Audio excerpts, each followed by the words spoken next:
Hi everyone, welcome to the Fundraising Masterclass with Prashan and Tim. Hopefully this will be the first of a series of classes that we hope to do in the future.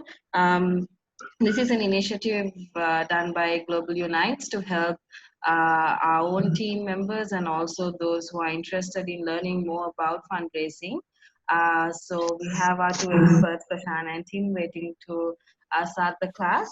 I have one special request.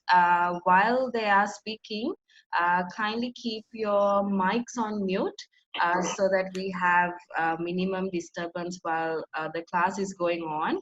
And if you have any questions that you would like to ask them, please do type it on the chat, and then one of them will address those questions while the class is going on. And if you feel like if you need more help once the class is over, they're also willing to connect with you one-on-one. So I will now invite Prashant and Tim to introduce themselves and start the class. Thank you, Jyoti. Thank you for coordinating all of this, and welcome to all of you, those who are part of the GU family and movement, and also those who are friends. Thank you for joining us. I'm also really appreciative for Tim for willing to tag team along here and share his expertise and wisdom with you as well.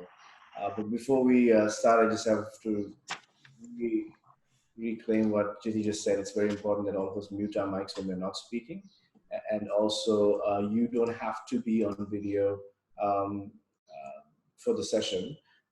It might take away some of the data online and might slow down the connection. So even when I'm not speaking, I might move myself off video to ensure that the person who's speaking uh, is having a better connection. The slides are on. You can see Jyoti has shared her screen, so you can see the slides and follow as we go along. All right, just a quick intro. You guys know me. Still, we have most people within the Global Unites network, so I'm not going to give an introduction.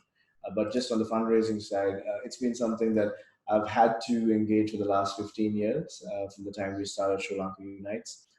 It's been a major part of the responsibility as the founder for Sri Lanka Unites and for Global Unites. At the same time, I walked into it with very little experience as a 21-year-old who didn't have any formal training in fundraising. I had to learn with a lot of trial and error. But at the same, as I started getting some success with attracting some donors to help with the calls, I started taking notes for myself and started learning how to transfer that experience and knowledge to the next generation of leaders in our movement. So that's what I'll be sharing. But at the same time, about 4 or 5 years ago in grad school, I took some time to focus a little bit more academically to understand about fundraising and grant writing and so on and so forth as a side component, and that also was very helpful. So hopefully some of those concepts will come through today. And I'm so glad and honored to do this alongside Tim, who has a wealth of experience in this as well. So, Tim? Hello, everybody. I'm Kiora, which is hello in Maori. I'm speaking from New Zealand, and I'm really thrilled to be on the call. So many people from around the world. I guess my story is a little bit like Prashant's in that I founded an organization, founded a couple of organizations, and therefore, as part of that role, had to learn how to fundraise. And ultimately, I guess probably 15 or so years later as well, probably hitting around the £3 million mark in terms of what I've raised through different areas and different approaches, and really happy to have this conversation this evening in New Zealand time today, and to also follow up with anything that comes up for anybody afterwards, and hopefully if there's enough interest, we can run some more in-depth sessions about certain things that come up for people. I'd encourage everybody to see this as an experience where the more questions you put in to that chat, the more lively the discussion will be and the more you'll get out of it. So don't be worried about feeling as if you may have a question that's a silly question. There's no such thing. We're really happy to get engaged on that level as well. And I think Prashan is going to kick us off.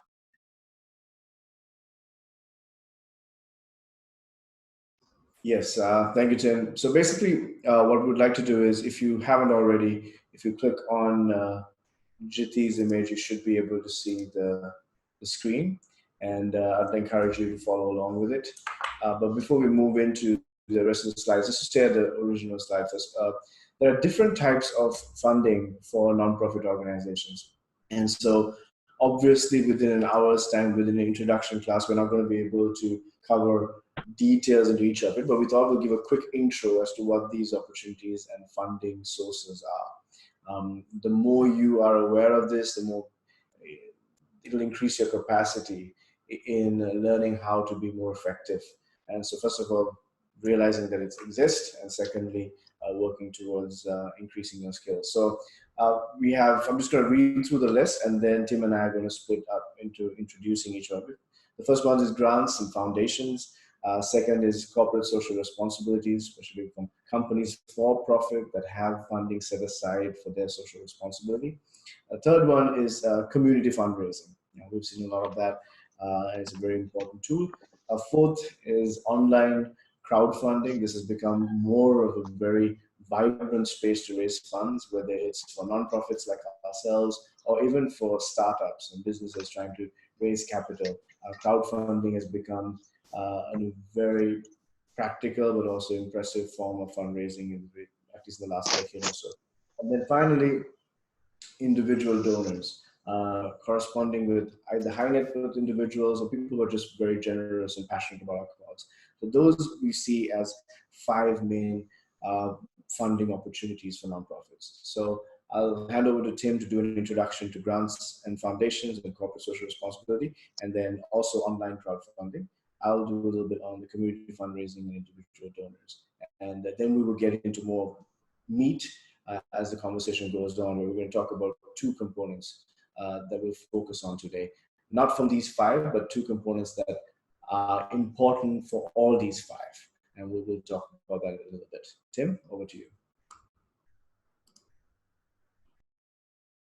Great. Okay. So grants and foundations. I mean, the thing that I would say about this is all of these depend upon your motivation. What are you trying to get out of the situation? Grants and foundations is very much, I want money. I'm not so worried about awareness. And I'm not so worried about, for example, whether the fundraising event connects me with more possible volunteers. Grants and foundations is very much strategically looking for money for either specific projects or what are called core costs, running costs. So I think when we go through this, we just need to be very clear about what our motivation is as the organization that is applying or looking for the funds. So grants and foundations is one of the, well, it's the second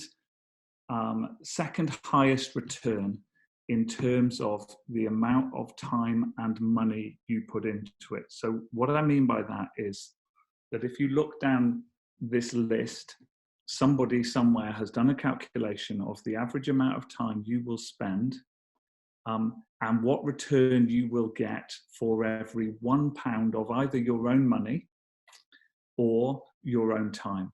Grants and foundations comes in at about $35 for every $1 of your time, if that makes sense. So grants and foundations is a very, very good option if you are looking to purely fund a project without worrying really about whether it's going to give you the awareness. Okay, moving on to the corporate social responsibility. Corporate social responsibility often comes tied in with more conditions than grants and foundations. So grants and foundations may want you to put a logo on your school building or a logo on your website and write reports. Corporate social responsibility will often be in it because they want to have that brand association. They want to have the benefit for their brand of being positioned near or next to or often in front of your project. And you have to consider that balance and how comfortable you are with that. And you have to be very, very clear that the corporate you are approaching for support would pass what we would call in the UK the Daily Mail test, which is if the worst newspaper got hold of that corporate and splashed it all over the front page with a scandal story, would it stand that test? And therefore, is it ethical enough? Is it a good enough company for your brand to be associated with it? The only other real thing to talk about in terms of the corporate social responsibility is it often comes with an expectation or a requirement that you would be able to offer their employees some sort of volunteering opportunity. So you have to factor that in, because it may be that actually is not worth the money that they're going to put in, because you have to somehow facilitate a project that their employees can feel good about, maybe just by dipping in for one day or a slightly longer intervention. It may work. They may have the skill set. Someone like Deloitte, a CSR project with them would be fantastic if you want a bit of money, but also some financial or program management support. So if that makes sense. Prashan, I think you're going to give the summary for community fundraising, and then I'll come back in on the online crowdfunding. Sure. So just one more thing on I'll continue to go into community fundraising. So this is something that many of us may have been already involved in, where we see an issue, we've managed to convince the broader community that this is a challenge, we need to bring our skills together as a community to raise the resources we need. And one of the beautiful things about it is, as Tim mentioned before, this has the capacity to create awareness while you're also raising funds, but at the same time create a sense of ownership, where everybody feels like whatever we're building as a result of this fundraising campaign, we did it together. We all pulled our weight in. That's one of the negatives of grants and foundations or corporate social responsibility. Though that kind of funding, it's very hard to get the rest of the community to buy in, because they don't know how much work it took, or they didn't feel the pain of what it was like to raise that money. So sometimes people could take it for granted. They could assume their funds just showed up. And so that's something that, it's painful to watch. But when you get the community to raise funding, they value it. They protect the end product. They ensure that it's not just theirs, that they want to preserve it for future generations, or they want to preserve it for the long term. But at the same time, an amazing component of it is there's so much room for creativity. As a community, as you get your community excited and passionate about raising funds, you also have the ability to get them to be creative with you, looking at new ways of not only raising funds, you're creating awareness in a way that has a long-term impact on your community, where everybody's like, oh wow, I really remember that cause. Not only did I raise money, but it left an impression on me. So that creativity factor makes it very exciting. But at the same time, it doesn't matter if your community is a high net worth community or if it's one of the poorest economies in the world. We have all sorts of economies in our Global Unites movement, but that's regardless of the economic condition, everyone chips in, or everyone tries to raise from the broader community. And it's amazing how much money you can raise when they feel like this is our project, we are doing it. Many of our communities and countries have experienced funding that's come from outside, they've thrown it at us, and they've thought that will solve the problems. But you'll be amazed when people are given an opportunity to partner with you and be part of that process. They become very generous because they have most at stake. This is their futures, their lives, their communities. So they tend to become way more generous. They give way more than they can because they feel that ownership. So personally, it's one of my favorite types of fundraising. It's the community fundraising. On the negative side, it takes quite a bit of coordination. You have to have a very strong persuasive argument to get the community involved. They need to see how this initiative that you're running is going to bring about solutions and how they will benefit from that. And at the same time, it has to be creative and fun enough that keeps them consistently engaged, not just interested, but engaged and active. So that's one of my favorite types of fundraising. The other one that I'm supposed to cover is the individual donors and having relationships with, and this is not just high net worth individuals.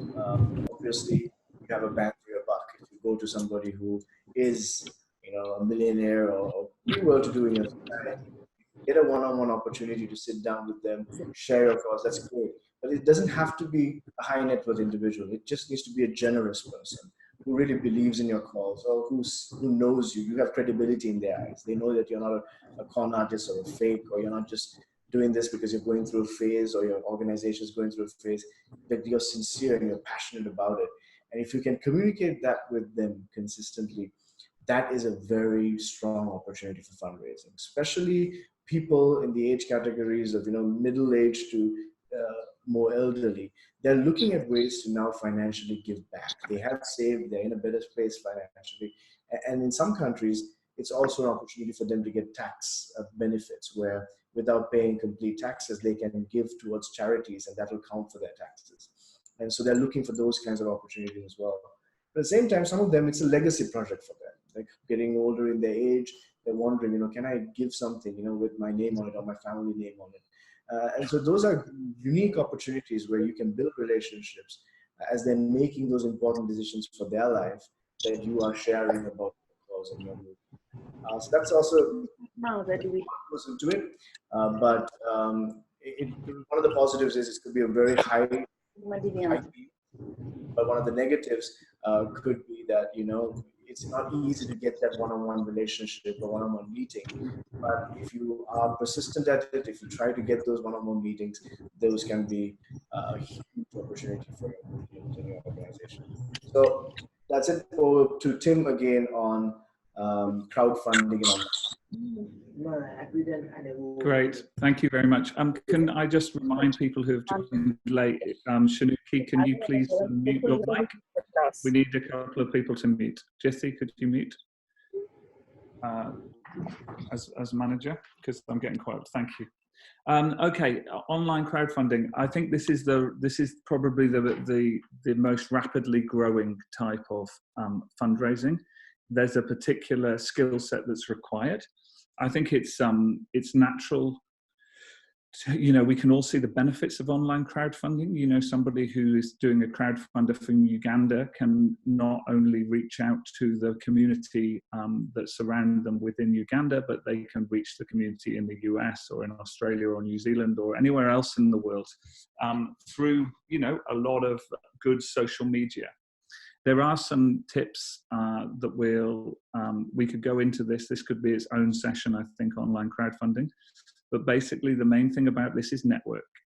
If you don't have a strong social media presence, if you don't have a lot of followers on Twitter, if you don't have a lot of people who are engaged with you on Facebook, if you aren't prepared to send a lot of emails, and if you don't have a big stock of photos, which are uplifting and positive, then you're probably not quite at the right point to start your online crowdfunding.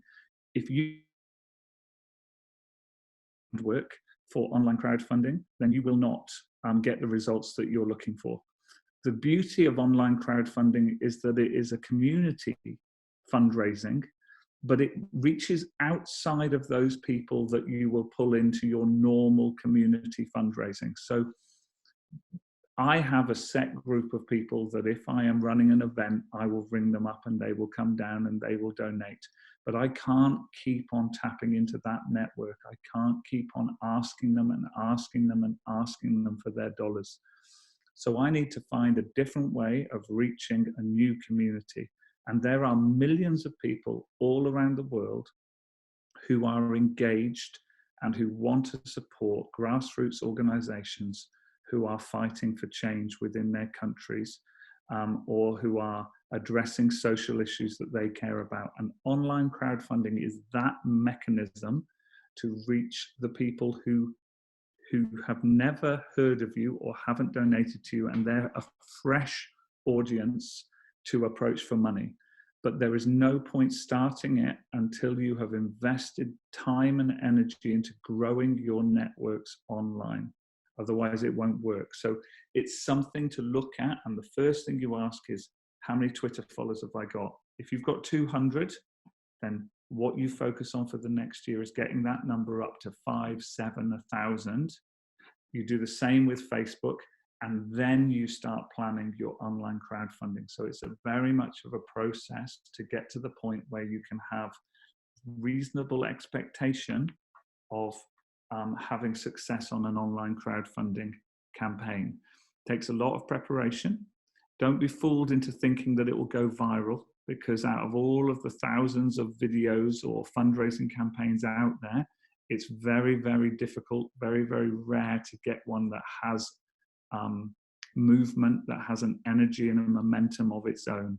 You have to push, and you have to be tenacious, and you have to follow that through. It's a great way of reaching new donors, but it comes with a lot of time and a lot of growing that database before you launch.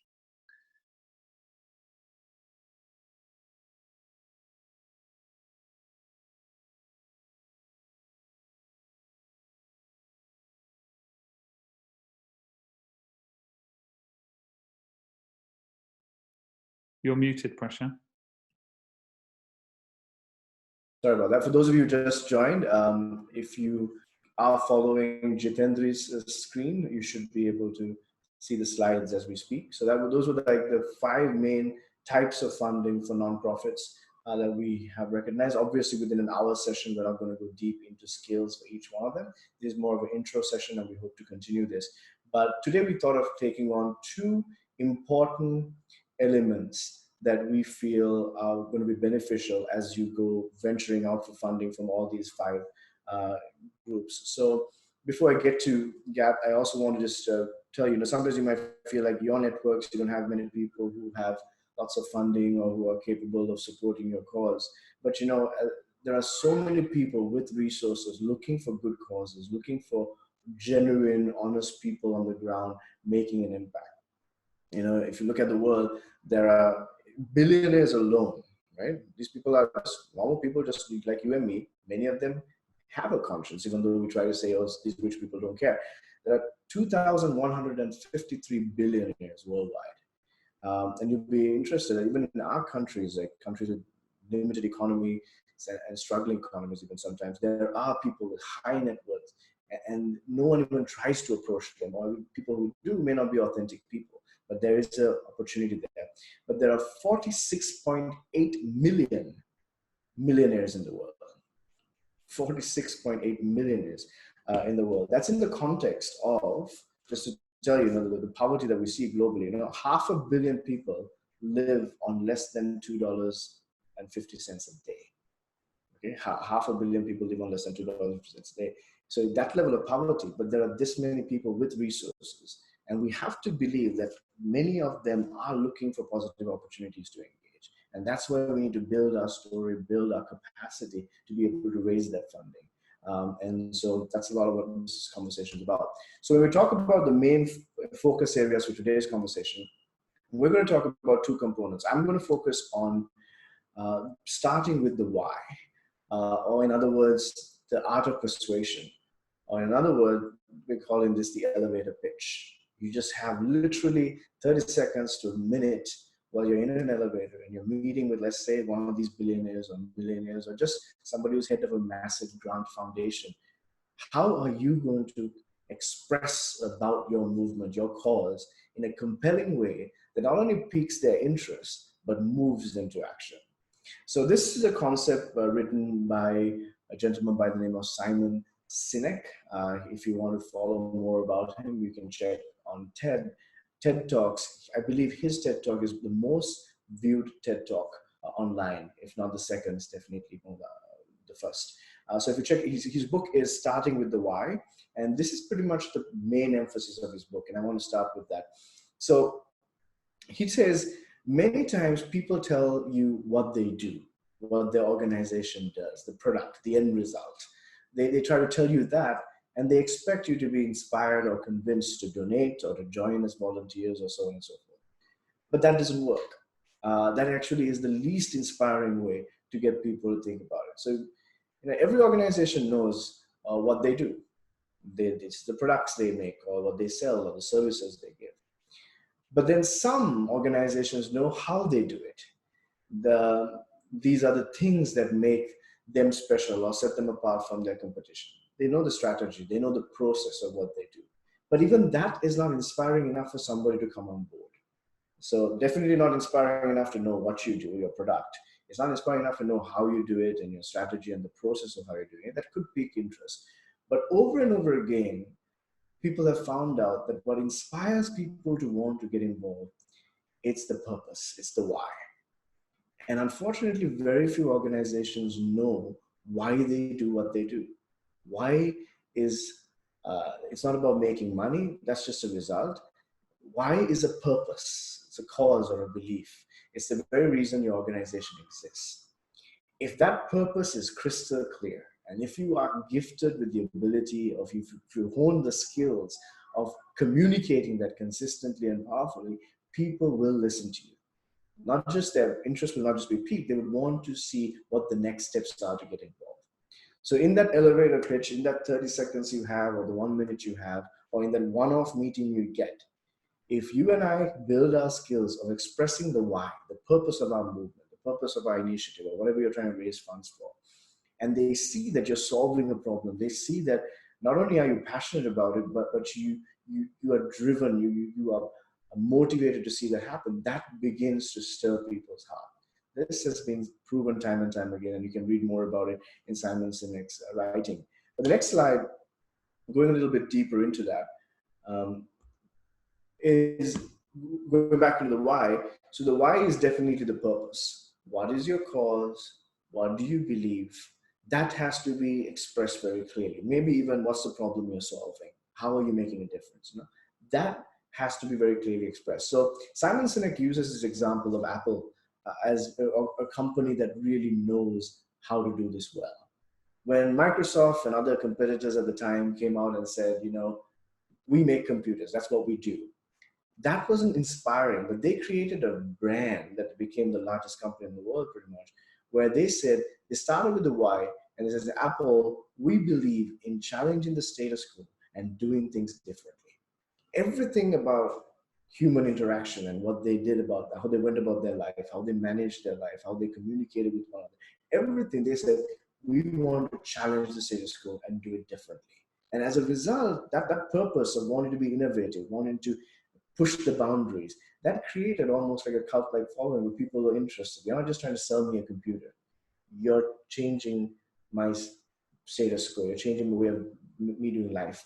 From how we listen to music to how we communicate over the phone, what a phone has become, all of those things, they try to reimagine. And that was their purpose as a company. That's what woke them up every day to work. And that got them excited.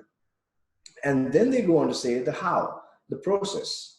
So the process was simple, specific actions taken to realize the why. So what's the process and the strategy to ensure that you realize that big why, the dream, the purpose? So they would say our products are beautifully designed and easy to use, because they knew they couldn't change the status quo and do things differently if they hadn't thought of that unique thing of how do you design it beautifully, make it interactive and easy to use. So that became their process, that became their way of getting to their why. And finally is the what, the result. What do you do? The result of your why. What's the proof that what you do makes a difference? And then for Apple, it was just, we make computers. But if somebody came to you and just said, hey, we do this, or we make computers, that's not going to be inspiring enough for you. But when you say, we believe in changing the status quo and doing things differently, that immediately shows you a bigger and a grander picture and a purpose that's worth pursuing. Now that's from a corporate side, nonprofit movements. We have to have a very clear why on why should you believe in my cause? Why should you believe that this cause is going to change the face of our nation? Why should you believe that what we're doing here today matters? That is the, if you only have 30 seconds, if you only have very little time to persuade somebody, that's what you need to be able to communicate consistently. Now, this works across the board. That's why we're focusing on these today, whether it's grant writing, whether it's talking to an individual donor or community fundraising. If you know your why and you can communicate that well, your chances of success in raising funding is far greater. So for example, for Sri Lanka Unites, we have a few whys. One is, why do we have a youth movement for reconciliation in Sri Lanka? Number one, we say, 500,000 people have died in senseless violence in 72 years of independence. We cannot let that happen anymore. 70% of our nation's youth don't have a friend outside their ethnicity or their religion, but they have so many negative opinions about the other. Almost every 15 to 18 years, we have cycles of violence, and we don't seem to be learning from these cycles of violence. At the same time, another why for us is 48% of our nation's population is under the age of 30. So there's almost like a biological reset button. So we are a youth movement committing to stop the cycles of violence and build an inclusive Sri Lankan identity and promote reconciliation and a thriving economy. So if somebody asks, why do you do that's, if you just say, okay, so what do you do? Well, we have youth camps and we bring kids together, we do workshops, we have school clubs. That's not inspiring. What I do is not inspiring. It's the why I do it that is inspiring, and the what helps us get to the why. And the how, we connect young people across ethnic religious lines. We give them an opportunity to reimagine their future as individuals and as a nation. We help them. So when you talk about the process, that helps people realize the strategy and the process to get to the why. So that's just a quick synopsis of how are you going to have your pitch sorted out? How are you going to be more persuasive? Just one last slide before we go on to the next thing. So persuasion is key here. So it's not just understanding your why and the how and the what, but you're able to persuade people to believe that your movement, your organization, your initiative is the solution to that, or is a very strong, compelling solution to that. So persuasion is pretty much bring your audience to believe as you do. You have that ability to help them believe that it's possible. Yes, young people can do it. Yes, the cycles of violence may end or will end. And then not just that, it's also to influence your audience to take action. Now, that's one of the challenges. Like you can inspire people, you can get them excited. Some people get moved, some people tear up, or they just tell nice things about you. That's not the goal here. The goal is to influence them to take action. And that action in the case of fundraising is that they actually donate, or they introduce you to people who are capable of donating, or they invite you to their network of people who are funding, or they tell you about the next grant cycle in their organization. Whatever that is, that's what you're pushing for. It's not for them to give you a tap on the shoulder and say, well, you did a good job of communicating, but that's not what we're after. We're after them to now partner with us and be a part of this process. So persuasion is key. So when you're looking at persuasion, there are certain things that I feel you always have to have. Number one, it's a sincerity. That you're sincere. It's not fake. You're not just making stuff up. You're not just trying to manipulate somebody's emotions. You are sincere about what you're trying to do. And at the same time, you're authentic in the sense that what you're doing is very genuine. It's one of a kind. It's out of the box. It's not a replica of something else. This is genuine. You're not trying to mimic somebody else's work. This is what you're doing. So when you have that sincerity of saying you really mean what you say, you really want to see that change, and you're authentic in the sense of it is a genuine effort, and that what you're doing is unique, that you are a trailblazer, you have thought about this long and hard and now putting it into action. But the next one is persistence. Sometimes it's not a one-off thing. All the time it's not a one-off thing. It's a consistency of, hey, I'm going to keep at it, be in their radar so that they know, hey, I haven't given up on this, we're still working on it.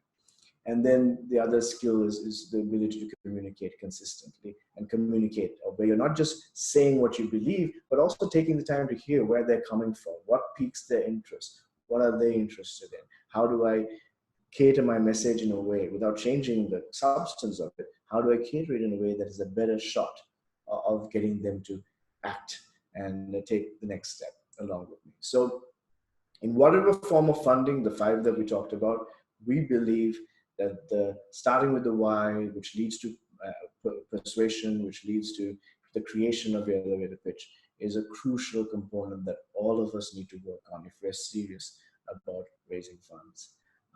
To close, I'll say that you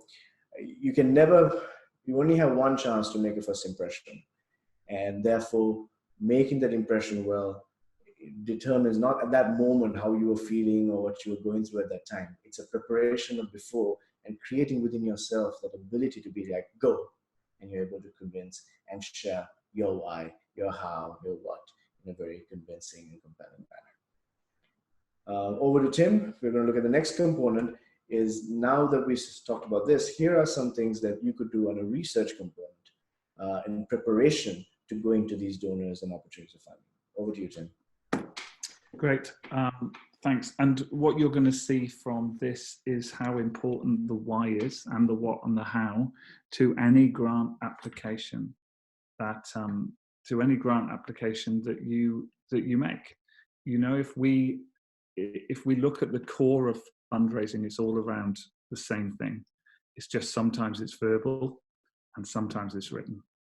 And my why test is when I get somebody to listen to my why, has it got the hairs on the back of their arms or the back of their neck standing up? Has it made them feel moved? And if it hasn't, and if I try it on somebody else and it hasn't on them, then I go back and I scrap it and I go again. Because if your why can't engage somebody who cares about you, it's not going to engage somebody you meet in an elevator and you've got 1 minute to impress. So that's just a quick thing to add. Whether it's written or spoken, it needs to engage somebody emotionally first. Looking at this, what I'm going to do is just break this into two sections about grants and foundations. And the first one is about, these are the common questions that they might be worded differently, but these questions come up in almost every single grant application you make, whether that is for $500 from your Rotary Club, or whether that's for $500,000 from the UN. The key things that they're going to want to know are going to be, what's the background of your organization? Now, what they mean by that is, tell us the history. How long have you been around? Tell us what your legal registration is. Tell us the impact that you've had to date on all of the different projects that you've done. And tell us, and on all of this, tell us who you are. Give us a sense of your credibility. Can we trust that if we give you money, you are going to do the right thing by us, and you're going to do the right thing by the people that we want and you've told us you want to support? So the background of organization will generally come up. It might not be called the background of organization. It might be called tell us your history, tell us your organizational history, tell us what else you've done. But really what they're getting at there is your credibility piece. If the funder, and we'll talk about how you find this out in a minute, but there are funders, and I know this will be relevant to some of you, who only fund new organizations that are just starting out.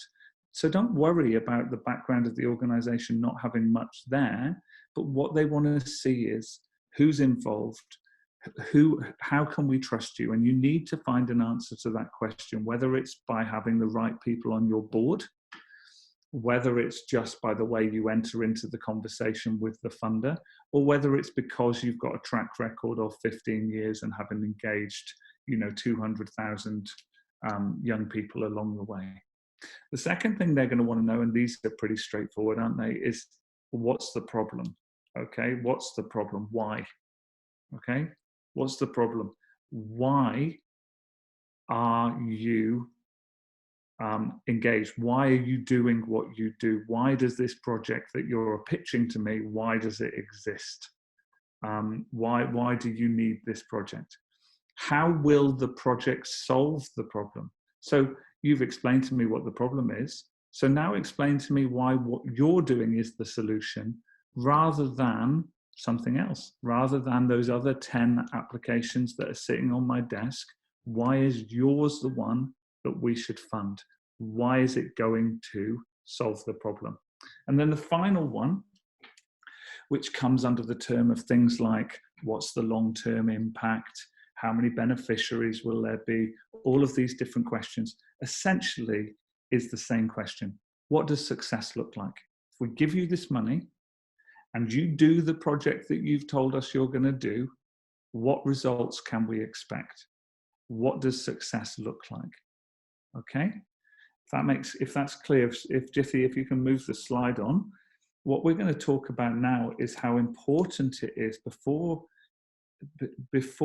we talked before about, for every $1 of your time and your effort and your own money that you put into a grant application, the postage, the amount of hours that you spend on it, for every $1, you can get a $35 return. But that comes with an important disclaimer.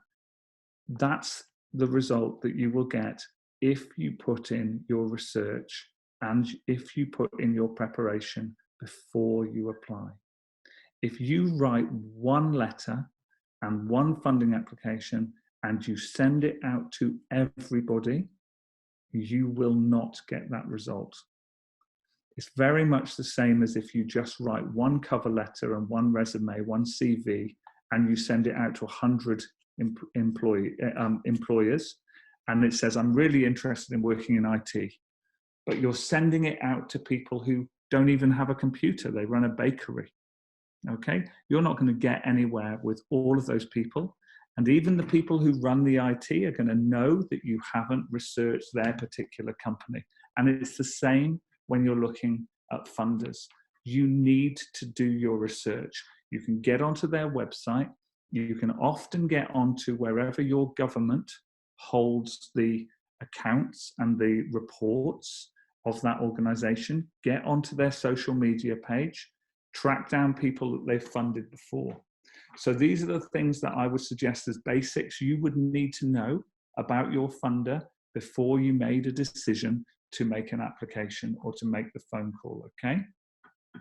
What geographic regions do they fund? And this is crazy because it's so obvious, but it's a trap that loads and loads of people fall into. If it says we fund projects within Sri Lanka and you live in Uganda, you are not going to get that money, okay?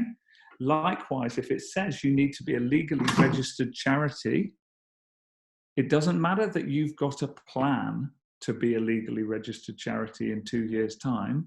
If you're not a legally registered charity, then it's very, very unlikely, and we'll talk about how you check this, it's very, very unlikely that it's worth you spending hours and hours and hours putting your application together.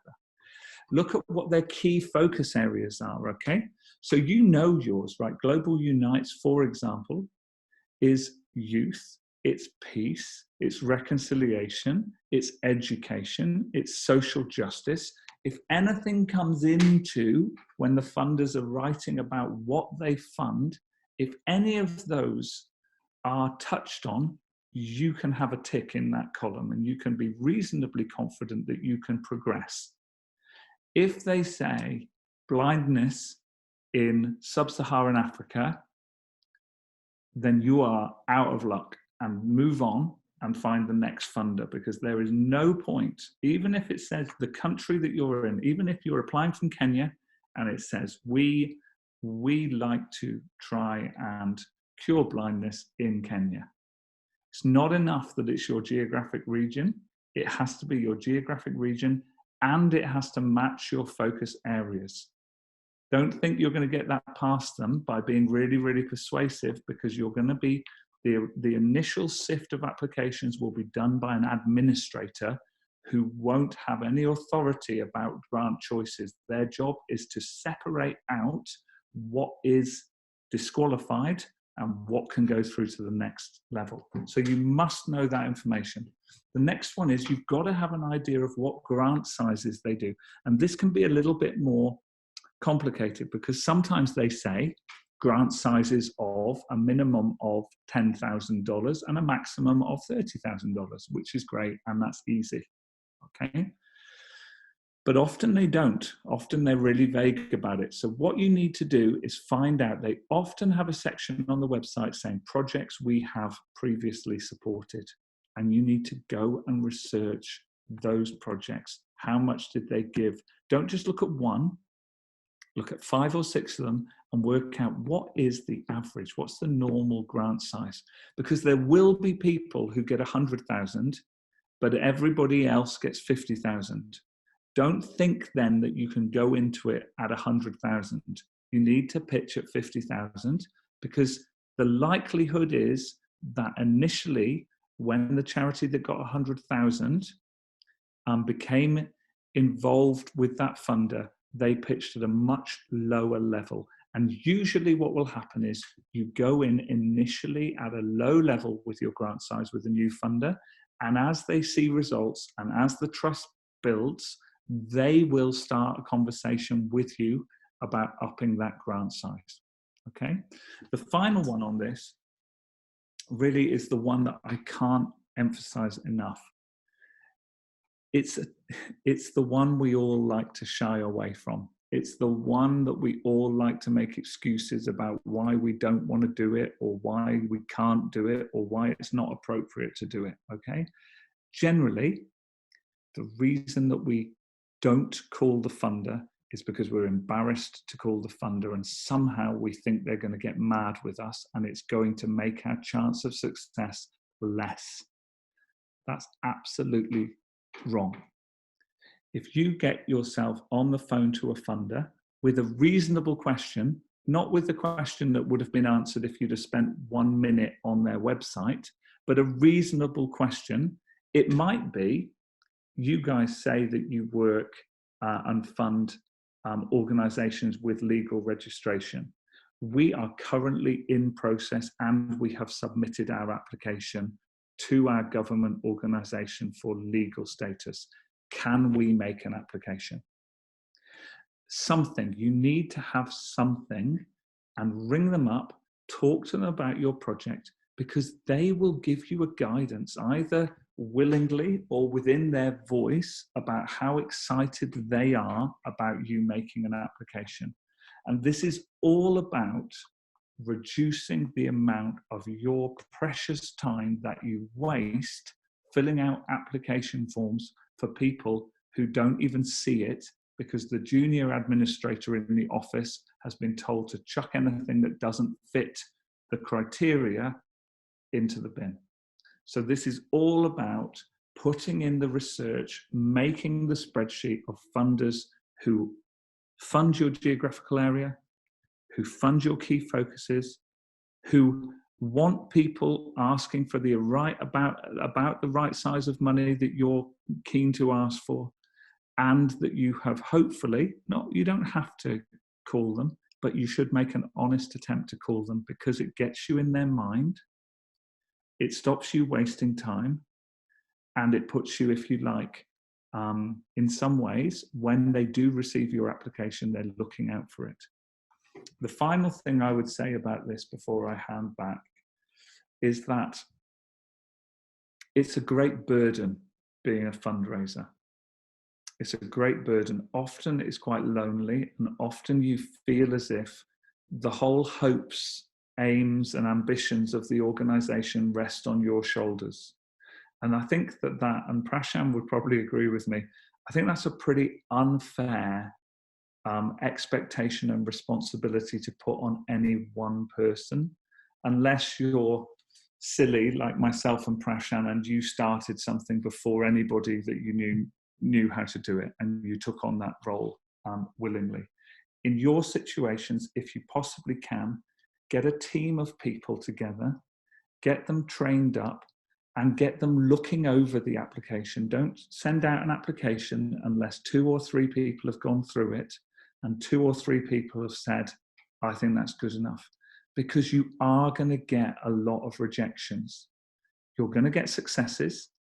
It might be the first time you make an application. It might be the 10th time you make an application. You will get success as long as you've got your why right. But the important thing is, when you get the rejections, that is shared. That feeling of responsibility doesn't just weigh one person down.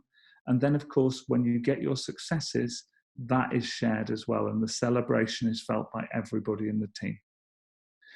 Okay, great. That's me on that.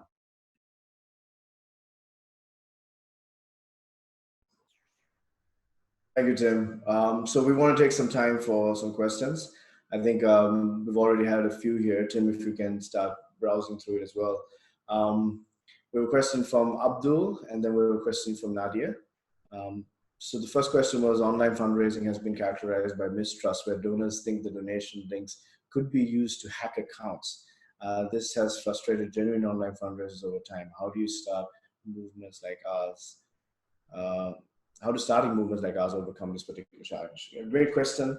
Yes, there has been a lot of online fraud and things like that, especially in our parts of the world. People have figured out how to try and get donors' credit card information and things like that, so people are fearful.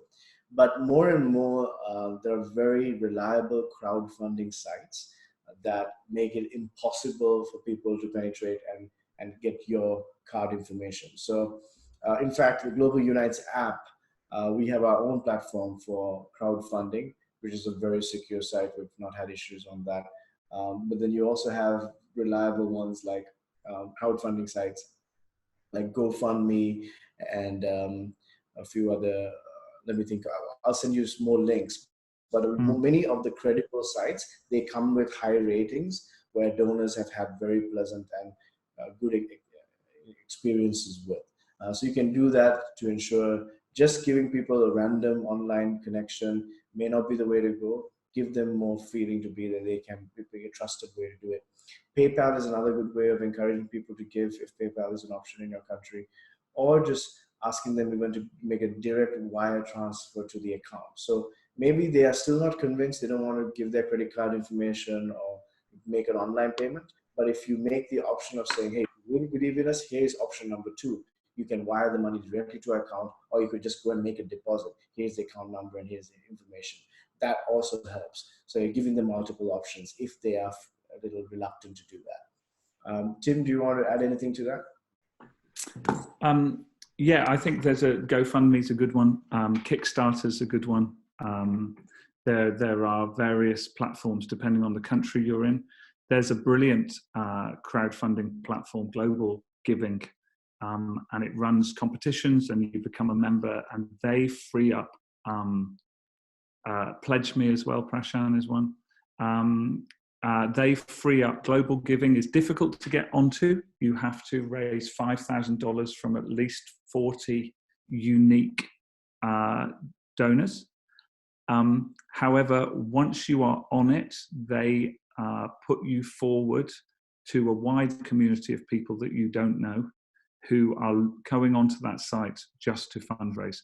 They run accelerator programs a couple of times a year. And I would encourage anybody who's interested in something like that, have a look at Global Giving. If anybody is interested in doing the crowdfunding accelerator program to get membership of that program, then do get in contact, because I've been through that process. And I have to say that out of the blue, a few weeks ago, I got an email saying that we'd been chosen by a funder and that trust and foundation had given us $20,000.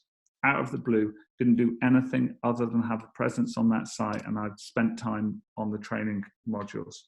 So there are some excellent resources out there, and they have been, they've undergone strict due diligence, and they have enough reviews that they should convince anybody that they're a good option. You want to make it as easy as possible.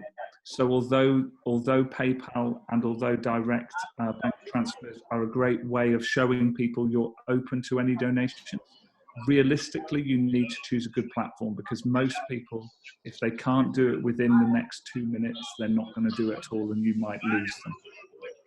So that's what I would add on that one. Shall we move on to the next question? Can we just check we're all muted? I think we're struggling a little bit with somebody.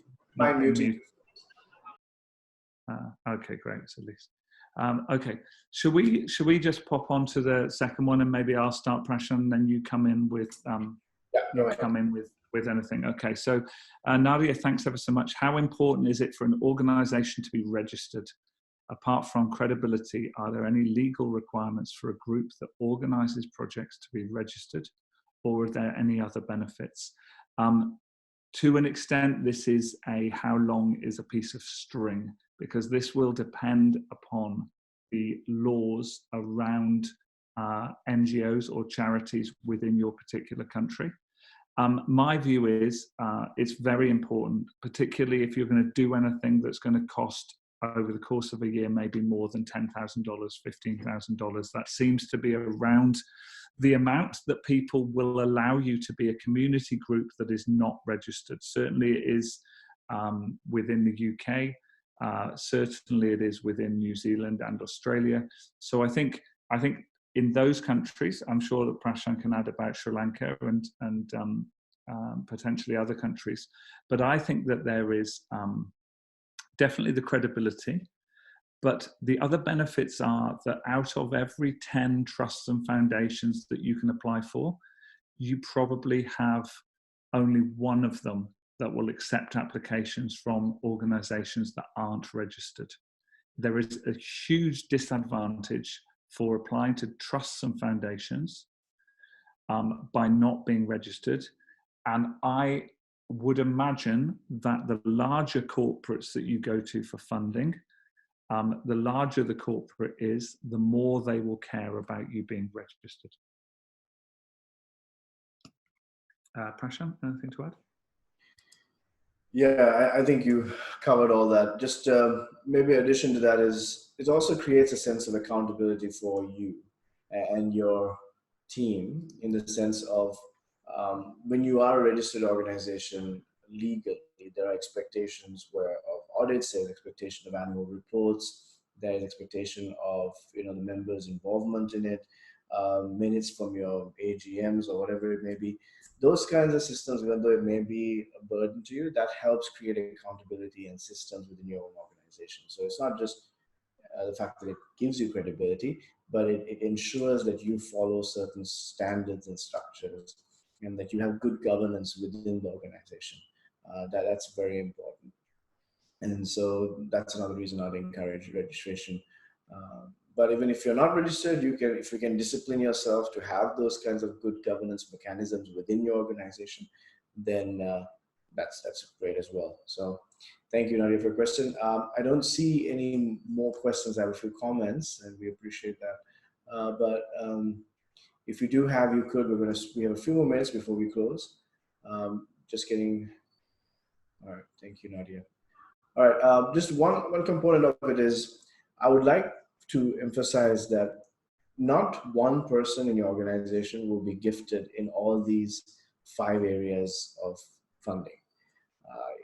It's important also for you, if you're the leader or the founder, to understand that this is my sweet spot. This is what I do well. And then you continue to do that and mentor somebody who has similar skill sets to take over from you. But then also identify those with other skill sets. That some people's skill sets work well with writing grants and researching online for opportunities, whether it's corporates or whatever. Some are very good with the one-on-one interactions. They're very good with the community organizing. So just work within your strengths, but make sure as a movement in an organization, you're approaching all these 5 funding opportunities by delegating that responsibility to different people within your movement who you trust, who have been around for a while, who have a good work ethic, and who are worthy of representing your movement to the public in that context.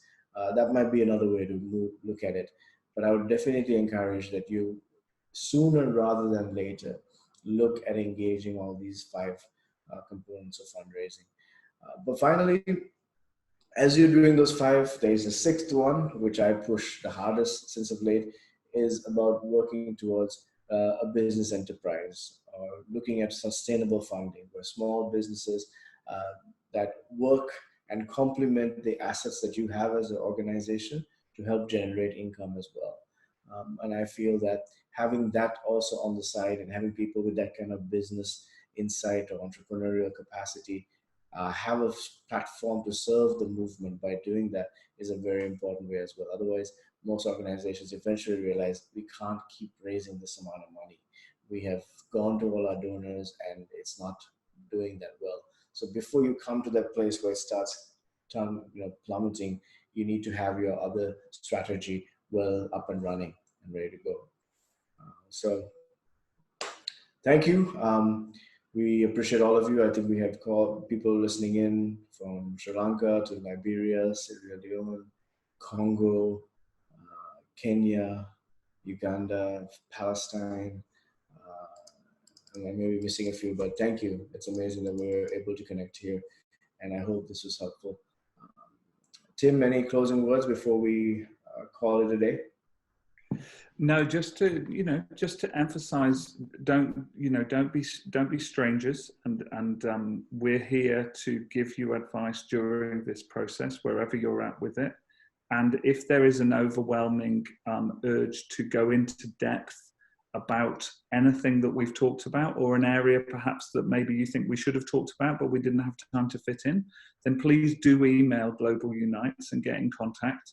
And I'm sure that if enough people are interested in it, then we would be very happy to run additional sessions if it's been useful to help capacity build. The thing that you need, the thing you must have, and this must be a component when you're selecting who you are going to put into which fundraising departments, you need to have positivity, you need to have resilience, and you need to have optimism and energy. It's a tough slog, and at some point you will get momentum, and you won't know how it's happened, but suddenly all of the hard work will start paying off. Mm. Yeah. Brilliant. Thank you, Tim. Thank you to everyone who joined us. We wish you well. We really hope that you will be so good at fundraising that your organization will never be in a place of need, but that you'll be able to continue to expand. And I really believe that the resources are out there. You guys have the heart and the potential to transform your nation. So we hope this will put you in the right direction. Always here to help, as Tim said, and look forward to continuing our conversation in the future. Thank you for joining us. We'll connect again with the next Global Unites webinar. Have a great day, evening, night, wherever you are. We'll talk to you soon.